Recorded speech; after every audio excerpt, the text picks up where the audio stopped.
अस्सलाम वालेकुम दोस्तों मोदी सरकार ने मकबूजा वादी को दो हिस्सों में तकसीम करते हुए वादी जम्मू व कश्मीर को लद्दाख से अलग करने का फैसला किया था।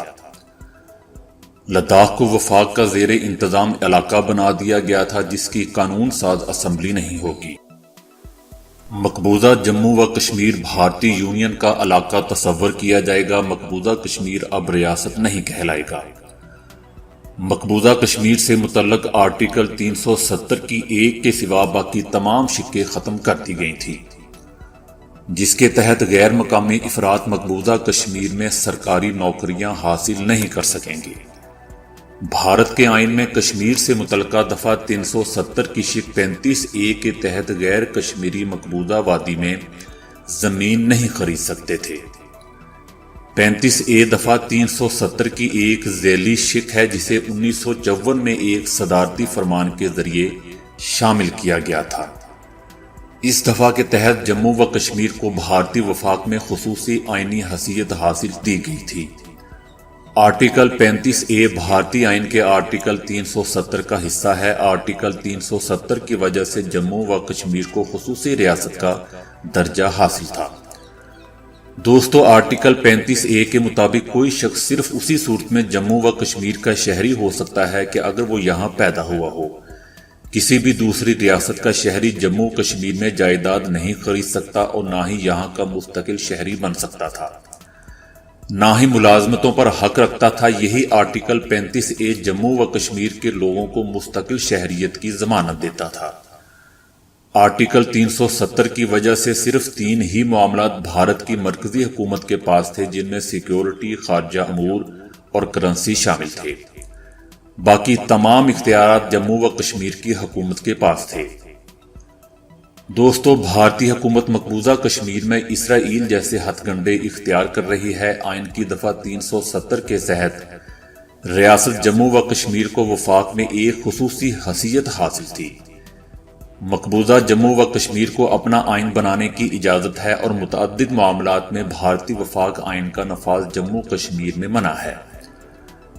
आर्टिकल के तहत मकबूजा कश्मीर में कश्मीरियों के सिवा भारत का कोई भी शहरी या इदारा जायदाद नहीं खरीद सकता था, जबकि सरकारी नौकरियों, रियासती असम्बली के लिए वोट डालने और दूसरी मराहत का कानूनी हक सिर्फ और सिर्फ कश्मीरी बशिंदों को ही हासिल था।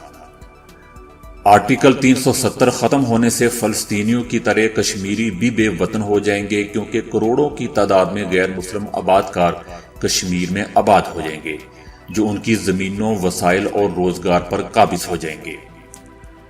दोस्तों, भारतीय फौज कश्मीर के चप्पे चप्पे पर फैली हुई है। कश्मीरियों को घरों से निकलने की इजाजत नहीं, सहाफियों को भी काम करने से रोक दिया गया है।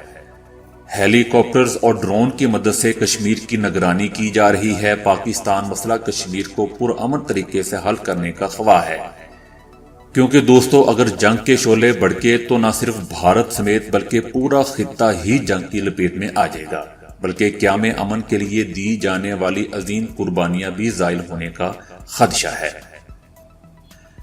दोस्तों, अगरचे सलामती कौंसिल में मसला कश्मीर पर इजलास का इनइकाद हमारी बड़ी कामयाबी है, लेकिन भारत के खिलाफ किसी भी किस्म की फौजी कार्रवाई का अंदिया नहीं दिया गया, बल्कि यूं समझिए कि उसे टाल दिया गया। मशरकी तैमूर तो आज़ाद हो सकता है, मगर कश्मीर और फलस्तीन को आज़ादी नहीं मिल सकती, क्योंकि मशरकी तैमूर में गैर मुस्लिम है और कश्मीर में मुसलमान आज़ादी की जंग लड़ रहे हैं, जिससे यह वाज़ेह हो जाता है कि अक़वाम मुत्तहिदा सिर्फ गैर मुस्लिमों के मसाइल हल और उनके तहफ़्फ़ुज़ के लिए कायम किया गया था। मुसलमानों से इन पर ढाए जाने वाले मुजालिम से उसे कोई सरोकार नहीं। हम गैरों से क्यों गिला करें? हमारे तो अपने मुसलमान दोस्त ममालिक ही हमारे साथ नहीं खड़े, बल्कि उनके अफ़आल से मोदी नवाजी झलकती हुई नजर आ रही है। एक तरफ कश्मीर की सड़कें खून से नहला दी गई हैं, तो दूसरी जानिब मुसलमानों के कातिल आज़म को आला तरीन सिविल अवार्ड से नवाजा जा रहा है। दोस्तों, इनकी दोस्ती का आलम यह है कि भारत में मस्जिदों को शहीद करने वाले को दुबई में पहला मंदिर बनाकर उसकी चाबी इब्लीस हिंदुस्तान को तोहफे में दी गई। वो भी अरब हुक्मरान ही थे कि जिन्होंने अमादुद्दीन मोहम्मद बिन कासिम को महज 17 साल की उम्र में इस्लामी फौज का सपा सलार बनाकर सिंध में हिंदुस्तान में एक मुसलमान खातून की आहो اور فریاد پر اس کی رہائی کے لیے سندھ بھیجا۔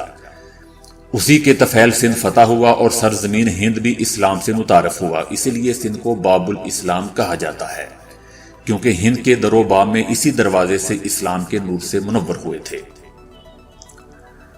دوستو، شاہ سلیمان نے نریندر مودی کو سعودی عرب کے اعلیٰ سول ایوارڈ سے نوازا اور ساتھ ہی سعودی عرب کا سب سے بڑا ایوارڈ شاہ عبدالعزیز ایوارڈ سے بھی نوازا گیا تھا۔ سعودی عرب بھارت کو تیل فراہم کرنے والا سب سے بڑا ملک ہے۔ سعودی عرب انڈیا کا 5واں بڑا تجارتی شراکت دار ہے اور دونوں ممالک کے درمیان تجارتی حجم $25 ارب بڑھ کر $48 ارب تک ہو گیا ہے۔ سعودی عرب میں 30 لاکھ بھارتی باشندے ملازمت کرتے ہیں، جو زر مبادلہ کے طور پر بھارت کی اکانومی میں ریڑھ کی ہڈی کی حیثیت رکھتے ہیں۔ اگر سعودی عرب بھارت پر دباؤ ڈالے گی تو اسے اپنے لاکھوں باشندوں کے بے روزگار ہونے سے بچانے اور اربوں ڈالر کے معاشی معاہدوں کی منسوخی ہندوستان کو اس کی اوقات یاد دلا سکتی ہے۔ لیکن دوستو، ایسا تب ہی ممکن ہوگا جب تمام اسلامی ممالک بشمول عرب ریاستیں پاکستان کے ساتھ کھڑی ہوں۔